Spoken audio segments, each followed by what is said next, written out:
जय श्री राम बच्चों। मैं शिवभक्त एमके सर। आज हम डिस्कस करेंगे परम्यूटेशन के बारे में। हम पढ़ रहे हैं permutation and combination 11th class का चैप्टर नंबर 6। और इसकी क्लास जो है वो 3rd नंबर की क्लास है। पहले हमने एक्सरसाइज 6.1 के सभी क्वेश्चन जो है वो हमने पिछले वीडियो में डिस्कस करे थे, पिछली क्लास में डिस्कस करे थे। आज हम पढ़ेंगे परम्यूटेशन के बारे में। देखो, यदि परम्यूटेशन हम कब यूज में लेते हैं, जब हमें कोई नंबर बनाना हो, कोई वर्ड बनाना हो, कोई भी जैसे मान लो नाम की स्पेलिंग बनानी हो, कोई लीनियर अरेंजमेंट करना हो, कोई सर्कुलर अरेंजमेंट करना हो, ऐसी सिचुएशन में हम परम्यूटेशन को यूज करते हैं। ठीक है, तो बेसिकली परम्यूटेशन होता क्या है? परम्यूटेशन होता है जब हमें सिलेक्शन प्लस अरेंजमेंट करना हो। सेलेक्ट भी करना है और अरेंजमेंट भी करना है, तब हम क्या करते हैं? सिलेक्शन प्लस अरेंजमेंट दोनों हम तब हम परम्यूटेशन को काम में लेते हैं। जब हमें किसी में से एन कोई वस्तु है, उसमें से आर वस्तुओं को लेकर सेलेक्ट भी करना है और उनको अरेंज भी करना है, उनको व्यवस्थित भी करना है। कितने प्रकार से हम व्यवस्थित कर सकते हैं? This is the permutation. इसी को हम क्या कहते हैं? परम्यूटेशन कहते हैं। हम कोई भी एन अलग अलग वस्तुएं हैं, उनमें से आर वस्तु लेकर भी नंबर ऑफ परम्यूटेशन ज्ञात कर सकते हैं और सभी एन वस्तुओं को लेकर भी हम नंबर ऑफ परम्यूटेशन ज्ञात कर सकते हैं। किस तरह से करते हैं देखो, जैसे डेफिनेशन 1 क्या है? A permutation is an arrangement in a definite order of a number of objects taken some or all eight A time. यदि मान लो जितने भी टोटल हमारे पास ऑब्जेक्ट्स है, उनमें से हम कुछ को या सभी को लेकर नंबर ऑफ अरेंजमेंट यदि हमें निकालना हो, तब हम यूज करते हैं किसको? परम्यूटेशन को, कि इसमें से इतने नंबर लेकर कितना हम व्यवस्थित कर सकते हैं। जैसे हमने पिछली एक्सरसाइज 6.1 में कुछ क्वेश्चंस भी करे कि जैसे नंबर है 1 2 3 4 5 6 7 8 9, इनमें से 3 डिजिट के कितने नंबर हम बना सकते हैं, 4 डिजिट के कितने नंबर हम बना सकते हैं, 10 डिजिट 9 डिजिट के कितने नंबर हम बना सकते हैं। This is the permutation. फिर और क्या कह रहा है देखो, permutation when all the objects are distinct. Distinct मतलब अलग अलग। यदि सभी ऑब्जेक्ट जो है वो अलग अलग हो, तो हम नंबर ऑफ परम्यूटेशन कैसे ज्ञात करते हैं? ठीक है, ये जैसे n into N minus one into N minus two dot dot dot N minus R plus one type से हम उन नंबर ऑफ परम्यूटेशन ज्ञात करते हैं, जिसको हम एनपीआर से भी रिप्रेजेंट कर देते हैं। जैसे इसको आप ऐसे समझो कि जैसे हमने एक एग्जांपल किया था, एक क्वेश्चन सोल्व किया था। जैसे मान लो मैं आपसे ये पूछूं कि ये कोई नंबर है, कोई डिजिट है 1 2 3 4 5 6। अब इसमें से 3 डिजिट के नंबर जो है वो हमें बनाने हैं। तो हमने इसको कैसे सोल्व किया कि हमने 3 डिजिट के 3 बॉक्स बना दिए। तो पहले बॉक्स के लिए हमारे पास कितने ऑप्शन? इस 6 में से कोई भी एक यहाँ पे आ सकता है, तो इसके पास ऑप्शन है 6। ठीक है, तो एक जो यहाँ पे आया वो अब हमारे पास मतलब नहीं आ सकता, मतलब रिपीटेशन जो है वो अलाउड नहीं है। ठीक है, इसमें लिखा हुआ है देखो, and the objects do not repeat. Repeat नहीं होना चाहिए।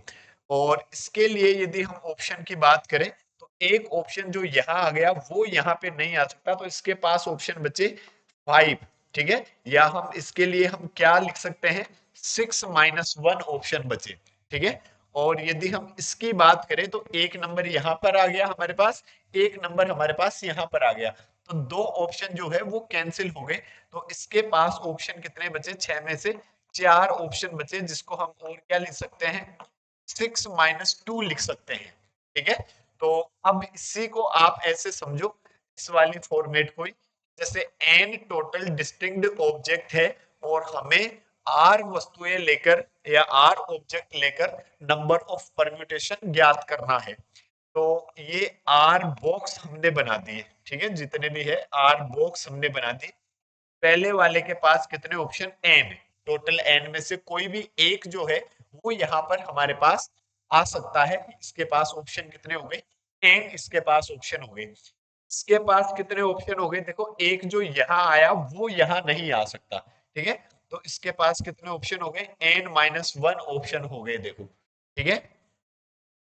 यदि हम इसकी बात करें तो इसके पास कितने ऑप्शन, एक यहाँ नहीं आ सकता, एक यहाँ नहीं आ सकता, और एक यहाँ, मतलब ये दो ऑप्शन कम हो गए, तो इसके पास कितने ऑप्शन बच गए, n-2 ऑप्शन बच गए, ठीक है। इसमें देखो 3 डिजिट के नंबर बनाने थे, ठीक है, तो 3 में से हमने लास्ट वाला क्या रहा, 6-2, ठीक है, और ये दूसरा डिजिट 6-1, ठीक है।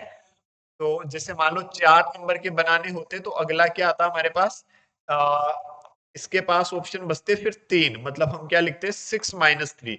4 डिजिट का नंबर बनाने के लिए 6-3, मतलब 4 डिजिट का नंबर बनाना है तो 4 में से एक कम लिखा हुआ है, 3 डिजिट तक का नंबर बनाना है तो 3 में से एक कम लिखा हुआ है।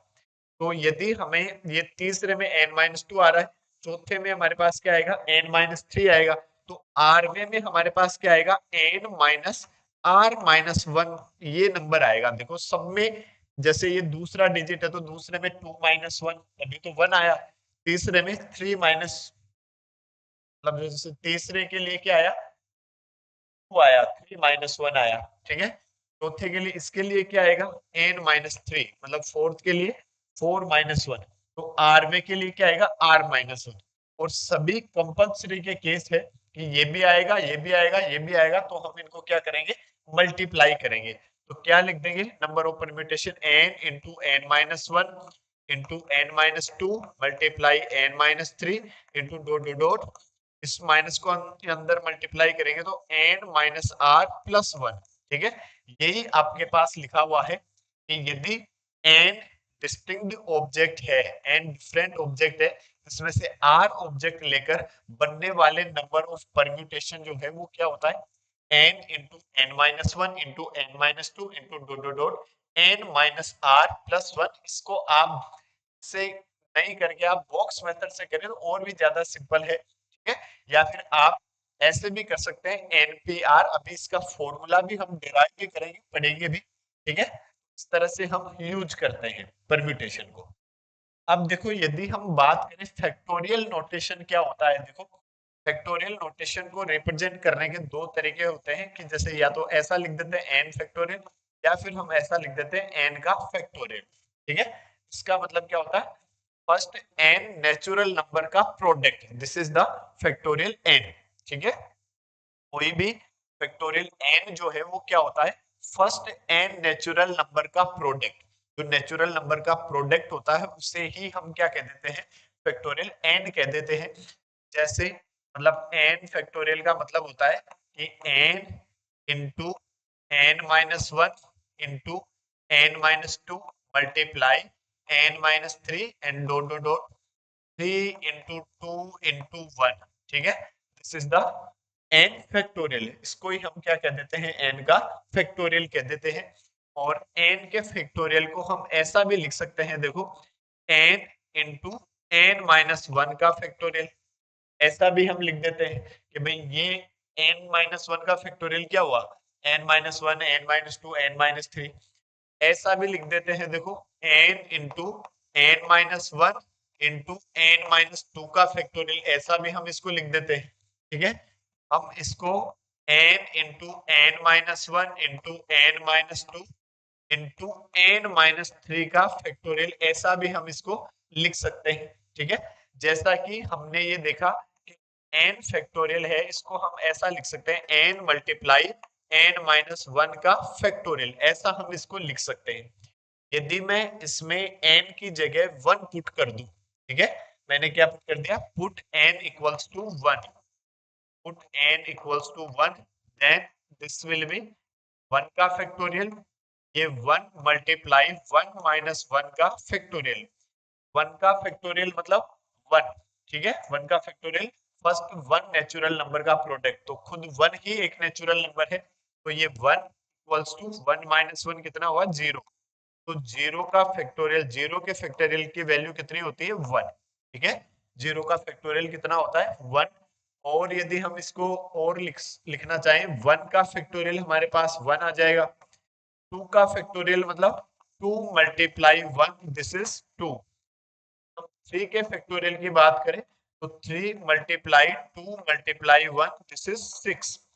यदि हम 4 के फैक्टोरियल की बात करें तो मतलब 4, और इसको हम ऐसा भी लिख सकते हैं 3 का फैक्टोरियल। ठीक है, 4 इंटू 3 का फैक्टोरियल यही लगा दिया हमने, देखो यहां से हमने देखा ये वाला।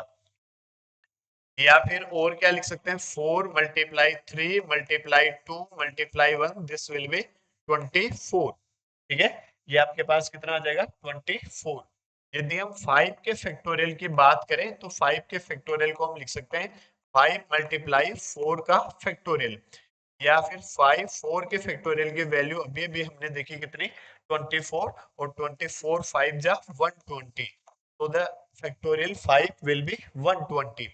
If we talking about 6 factorial, then it will be 6 multiply 5 का फैक्टोरियल। 5 का फैक्टोरियल कितना होता है 120। ठीक है, तो इसको हमने लिखा क्या 6 मल्टीप्लाई 120, और इन दोनों को मल्टीप्लाई करेंगे 12 6 जा 72, दिस विल बी 720। ठीक है, तो 6 के फैक्टोरियल की वैल्यू कितनी होती है 720। यदि हम 7 के फैक्टोरियल की बात करते तो इसको हम लिख देते 7 मल्टीप्लाई 6 का फैक्टोरियल, और ये 7 6 के फैक्टोरियल की वैल्यू 720, दोनों को मल्टीप्लाई करेंगे 0 7 2 जा 40, 7 7 जा 49 और 150। ठीक है, 5040। इसी प्रकार हम किसी भी नेचुरल नंबर का फैक्टोरियल फाइंड कर सकते हैं। ठीक है, क्लियर है, मतलब सिंपल फैक्टोरियल। एंड आप यूं समझे this is the product of first N natural number. N के फैक्टोरियल का मतलब फर्स्ट एंड नेचुरल नंबर का प्रोडक्ट। जैसे 10 फैक्टोरियल लिखा हुआ है, it means 10 multiply 9 multiply 8 multiply 7 multiply 6 multiply 5 multiply 4 multiply 3 multiply 2 multiply 1।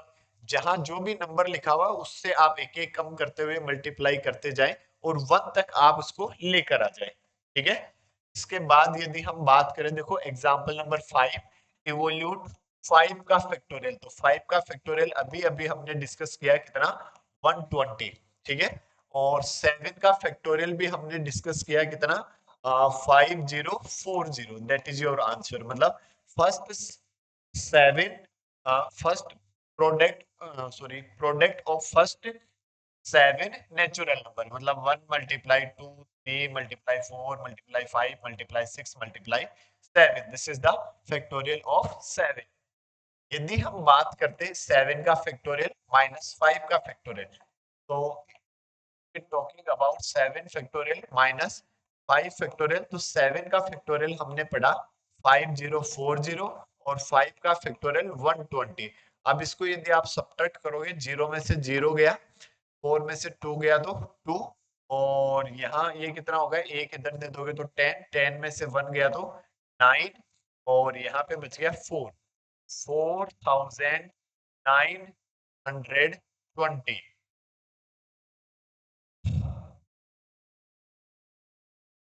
That is your answer. Clear है। यदि हम बात करें नेक्स्ट एग्जांपल नंबर 6, क्या कह रहा है, कंप्यूट 7 का फैक्टोरियल डिवाइड बाय 5 का फैक्टोरियल।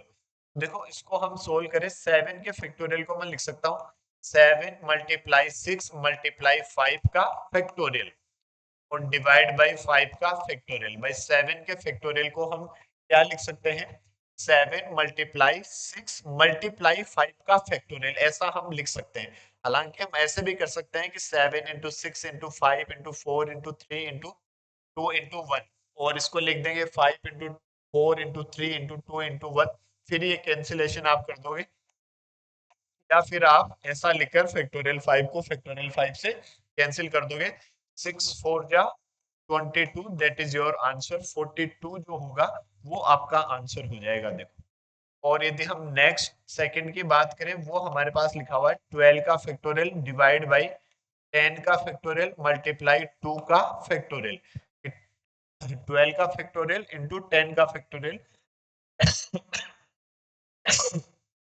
डिवाइड बाई 2 का फैक्टोरियल।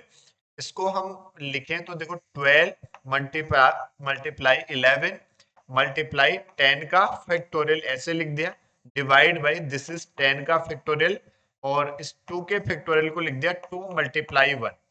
ये इससे कैंसिल हो जाएगा, 2 6 जा 12, ठीक है। और 11 इंटू 6 कितना आ जाएगा आपके पास, 66। दैट इज योर आंसर, ये आपका आंसर हो जाएगा। देखो फिर यदि हम बात करें नेक्स्ट क्वेश्चन नंबर 7 की, क्या कह रहा है question number 7, evaluate n factorial divide by r का factorial multiply n minus r का फैक्टोरियल। ये आपको फाइंड करना है when n equals to 5 and r equals to 2। n की वैल्यू तो आप इसमें 5 पुट कर दें और r की वैल्यू आप इसमें 2 पुट कर देंगे, तो क्या वैल्यू बनेगी, देखो आपके पास 5 का फैक्टोरियल डिवाइड बाई 2 का फैक्टोरियल मल्टीप्लाई 5 माइनस 2 का फैक्टोरियल, ये आपके पास हुआ। या आप इसको और क्या लिख सकते हैं, 5 का फैक्टोरियल डिवाइड बाई 2 का फैक्टोरियल इंटू 3 का फैक्टोरियल, ऐसा लिख दोगे। 5 माइनस 2 कितना, 3 का फैक्टोरियल। या फिर इसको यदि आप सोल्व करते हो तो 5 इंटू 4 इंटू को लिख दिया मैंने 3 का फैक्टोरियल, और इसको लिखा मैंने 2 मल्टीप्लाई 1 मल्टीप्लाई 3 का फैक्टोरियल, और 3 के फैक्टोरियल से 3 का फैक्टोरियल क्या हो जाएगा, कैंसिल हो जाएगा। और 2 2 जा कितना हुआ 4, 5 2 जा 10। दैट इज योर आंसर, 10 जो होगा वो आपका आंसर आ जाएगा। ठीक है, तो if n equals to 5 and r equals to 2, then n factorial divide by r factorial into n minus r का factorial की वैल्यू कितनी हो जाएगी, 10 हो जाएगी। और फिर नेक्स्ट एग्जांपल नंबर 8 की यदि हम बात करें, क्या कह रहा है एग्जांपल नंबर 8, 1 डिवाइड बाई 8 का फैक्टोरियल प्लस 1 डिवाइड बाई 9 का factorial equals to x divide by 10 का factorial, then find value of x। x की वैल्यू जो है वो आपको फाइंड करनी है।